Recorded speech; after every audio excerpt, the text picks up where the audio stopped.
Canada's wake-up call, a response to Trump's annexation threats.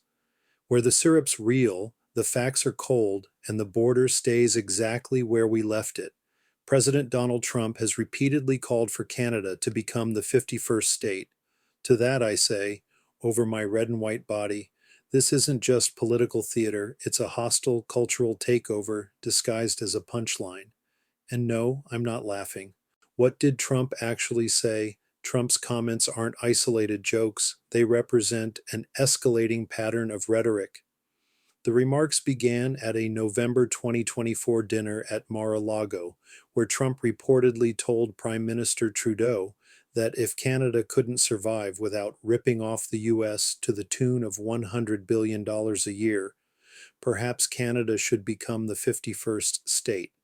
Since then, Trump has consistently referred to Trudeau as governor rather than prime minister. In February 2025, Trump confirmed in a pre-Super Bowl interview that his interest in annexing Canada is a real thing, stating that Canada would be much better off as a U.S. state. On April 28, 2025, Canada's federal election day, Trump posted on Truth Social, urging Canadians to elect a leader who would consider statehood to eliminate tariffs and taxes. Trump's justification centers on his false claim that the U.S. subsidizes Canada with $200 billion annually, which his administration attributes to defense spending benefits and trade deficits. The actual U.S. trade deficit with Canada was $35.7 billion in 2024. To be clear, deficits are not subsidies. Secretary of State Marco Rubio has characterized Trump's 51st state comments as emerging from Trudeau's expressions of concern about the economic impact of proposed tariffs, which Trump interpreted as an acknowledgement of dependence on unfair trade practices, though Canadian officials present described the exchange as Trump making jokes rather than Trudeau making any such acknowledgement. Trump's track record on Canadian sovereignty. This isn't Trump's first assault on Canadian independence. His administration has repeatedly targeted Canada's economic interests. 2018 steel and aluminum tariffs. Trump imposed 25% tariffs on Canadian steel and 10% on aluminum under Section 232 of the Trade Expansion Act, claiming they were necessary for national security. These tariffs contradicted his earlier promises that Canadian products would remain exempt and led to billions in retaliatory measures from Canada. 2020 N95 mask blockade. During the COVID-19 crisis, Trump invoked the Defense Production Act to order 3M to halt exports of N95 respirators to Canada. This action threatened to cut off Canada's sole U.S. supplier of critical medical equipment during a global pandemic, prompting outrage from Canadian officials who called it absolutely unacceptable. Digital services tax pressure. In 2025, Trump forced Canada to abandon its 3% digital services tax on major tech companies by threatening to terminate all trade negotiations. The tax, which would have cost U.S. tech giants like Amazon, Google, and Meta over $2 billion annually, was rescinded just hours before implementation after Trump called it a direct and blatant attack on American companies. Now he proposes annexation, as if we're Alaska with health care and vowels? No thanks. We've got enough clowns of our own. What makes Canada, Canada? Let's remind ourselves, and anyone who needs to hear it, what sets us apart.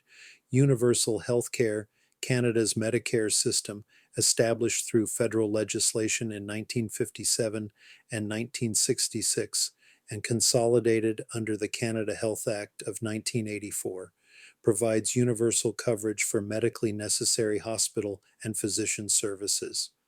The system is publicly funded through taxes and ensures access based on need, not income, a fundamental Canadian value.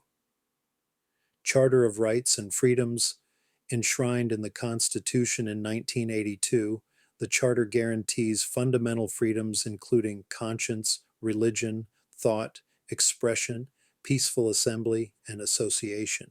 It establishes legal rights, equality rights, and democratic rights that protect all Canadians regardless of wealth or status. Parliamentary democracy. Canada operates under a Westminster parliamentary system distinct from the U.S. presidential model, with a Prime Minister leading the government and constitutional monarchy providing stability. Multicultural and bilingual heritage. Canada officially recognizes both English and French as official languages and is recognized as one of the world's most successful multicultural nations. Military heritage. Canada earned its reputation through decisive military contributions. Vimy Ridge, 1917. All 4 Canadian divisions fought together for the first time, capturing the strategic ridge after previous French and British attempts had cost 150,000 casualties. The victory, achieved at the cost of 3,598 Canadian lives, is considered a defining moment in Canada's emergence as an independent nation. Juno Beach, 1944. Over 14,000 Canadian soldiers stormed Juno Beach on D-Day, advancing deeper into France than any other Allied division, despite facing some of the strongest German opposition. The victory cost 359 Canadian lives, but proved decisive in liberating Europe. Korean War, 1950 to 1953. As part of the United Nations force, 26,791 Canadians served during the combat phase. Canada suffered 516 fatalities, with 312 killed in action, 1,202 wounded, and 32 taken prisoner, making Korea Canada's 3rd bloodiest overseas conflict after the 2 world wars. Afghanistan War, 2001 to 2014. Canada's longest military mission since the Korean War saw 158 Canadian Armed Forces personnel lose their lives during the 13-year campaign. More than 40,000 Canadian Armed Forces members served in Afghanistan, making it the country's most significant military deployment since Korea. The mission began shortly after September 11th, when Canada joined the international coalition to combat terrorism and the Taliban regime that sheltered al-Qaeda. Canadian forces initially served alongside U.S. troops before taking command of Kandahar province in 2006, one of the most dangerous regions in Afghanistan. The mission evolved from combat operations to training Afghan National Army and police forces, finally ending in March 2014. Canadian forces had the highest per capita casualty rate among coalition members, reflecting the dangerous nature of their deployment in Taliban strongholds. Peacekeeping leadership. Canada pioneered international peacekeeping when Foreign Minister Lester B. Pearson proposed the UN Emergency Force during the 1956 Suez Crisis, earning him the Nobel Peace Prize. Since then, Canada has participated in over 50 peacekeeping missions, including every UN peacekeeping effort from inception until 1989. More than 125,000 Canadians have served in international peacekeeping operations. We earned our stripes in red and white, not in red hats and white lies. Canadian public opinion, the numbers don't lie. Despite Trump's claims that many Canadians support statehood, polling data reveals overwhelming opposition. A December 2024 Leger poll found that 82% of Canadians oppose the idea of becoming the 51st state, with only 13% in support. More recent polling by Ipsos, January 2025, showed similar results: 80% opposition with 20% support. The opposition is strongest among women, 87%, Atlantic Canadians, 90%, and older Canadians, 87% of those 55 and older. Even among the most supportive demographics, men and Albertans, only 19% express support.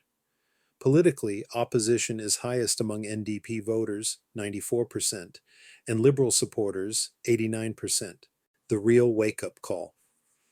We're only immune to annexation if we act like a nation, not an accessory, if we sell off our media to American conglomerates, if we let foreign billionaires rewrite our economy and courts, if we treat sovereignty like a Netflix subscription cancelable anytime, then we've already lost something precious.